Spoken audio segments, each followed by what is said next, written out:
Autizm haqida gaplashaylik. Nima u, qanaqa u?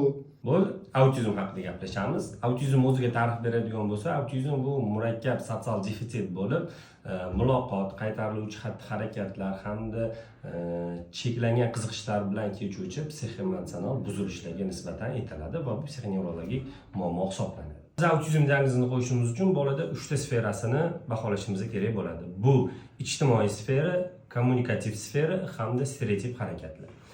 Sotsial sferaga bolani noverbal muloqotdagi kechadigan buzilishlar kiradi.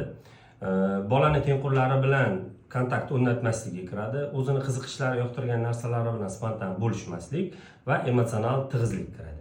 Kommunikativ sferasiga bolani nutqiy faoliyati kam rivojlangan yoki umuman rivojlangan nutqi to'g'ri o'z o'rnida qo'llamaslik, stereotip yoki qaytariluvchi tovushli so'zlar va oxirgisi воображаемый o'yinlarni yo'qligi. Va oxirgi 3-chi sferamiz bu stereotip harakatlar bilan kechuvchilar. Bunda motor funksiyalarning buzilishi, rituallar, bu o'yinchoqlarni yoki predmetlarni aynan bir aniq detalini o'ynashi va doimiy ravishda bitta narsani предпочтить qilish, ya'ni bitta yo'ldan yurish, bitta kiyimni kiyish, bitta joyda o'tirish.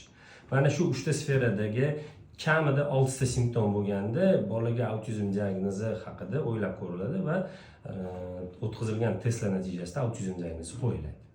Va bolani kech gapirayotgani yoki bo'lmasa ismiga reaksiyasi yo'qligi bolada autizm bor degani emas.